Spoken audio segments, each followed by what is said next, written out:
जय भीम साथियों, भारतीय समाज कहने को तो अपने आप को महान, विश्व की सर्वश्रेष्ठ संस्कृति कहता आया है और ऊंचाई से आप देखते हैं तो आपको अनेकता में एकता, सर्वधर्म सुखाए जैसी कोरी बातों पर विश्वास करने के लिए प्रेरित भी किया जाता है। परंतु जब आप इस सर्वधर्म सुखाए और अनेकता में एकता वाले इस समाज की सकरी गलियों में झांकते हैं तो इन गलियों में एक अजीब सी सड़न से रूबरू होना पड़ता है। और जैसे जैसे आप हिंदू धर्म के रेत के महल की इन खोखली गलियों के और भीतर जाते हैं तो इस सड़न से आपकी सांसें उखड़ने लगती हैं।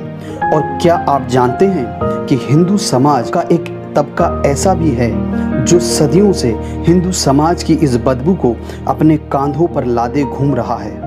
और चूंकि इस समाज ने सदियों से इस बदबू को लबादे की तरह ओढ़ लिया है तो सदियों से ये सड़न समाज के इस तबके का साथ नहीं छोड़ रही है। और दोस्तों, उस तबके का नाम है हरिजन। हरिजन शब्द का इतिहास उतना ही पुराना है जितना कि ये ब्राह्मणवादी व्यवस्था है। हरिजन शब्द का उद्गम लगभग आज से कई हजार वर्ष पूर्व हुआ। आज हम आपको हरिजन शब्द के स्याह काले अंधकार के भीतर छुपे सच को बताएंगे। क्या आप जानते हैं कि हरिजन एक असंवैधानिक शब्द है? परंतु विडंबना देखिए कि आज भी दलित अपने आप को हरिजन कहलवाने में परहेज नहीं समझते। मगर यकीन मानिए, अगर आज दलितों ने ये वीडियो अंत तक देखा तो इस असंवैधानिक शब्द को ठोकर मारकर तिलांजलि दे देंगे।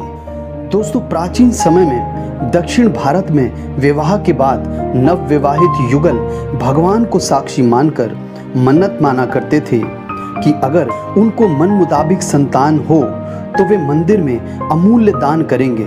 परंतु जब ऐसे युगल जोड़ों के घर में कन्या का जन्म हो जाता था तो समाज की रूढ़िवादी और दकियानूसी प्रथाओं और आडंबरों के कारण वे अपनी कन्या संतान को मंदिर की सीढ़ियों पर छोड़कर चले जाते थे।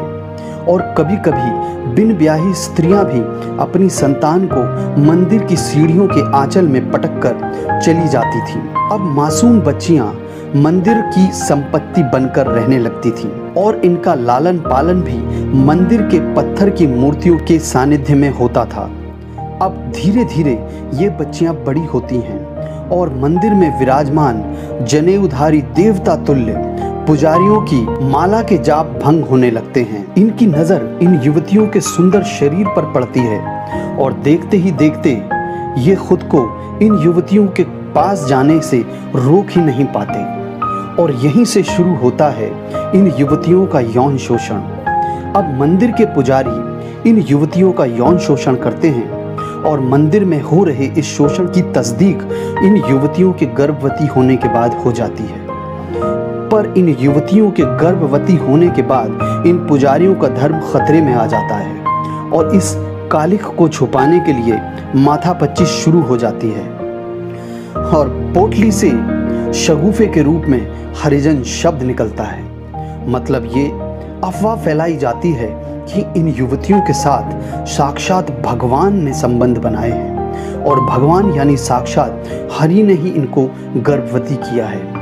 और बड़ी चालाकी से इन नाजायज बच्चों को हरिजन नाम दे दिया गया और तब से ब्राह्मण दलितों को हरिजन कहने में बड़ा हर्षित होते हैं। चूंकि इस तरह वे दलितों बहुजनों को ब्राह्मणों की नाजायज औलाद कहते हैं और तब से ये हरिजन शब्द दलितों से चिपक गया, जो आज भी गाहे बगाहे आपके कानों में पड़ जाता होगा। साथियों, मैं आज हर बहुजन दलित पिछड़े से गुजारिश करना चाहता हूँ कि आज के बाद यदि आपको कोई हरिजन कह के पुकारे तो उसे टोकिए, क्योंकि हरिजन शब्द हमारे समाज के लिए एक गाली की तरह है। तो दोस्तों, आज की ये वीडियो यहीं पर समाप्त कर रहा हूँ। अगर आपको हमारा ये प्रयास पसंद आया हो तो वीडियो को लाइक कीजिए और चैनल को सब्सक्राइब करें और पास वाली घंटी को दबा दें ताकि आगे आने वाले रोचक वीडियो आप तक पहुँच सकें और अपने दोस्तों को शेयर भी करें। तब तक के लिए नमस्कार, धन्यवाद, जय भीम।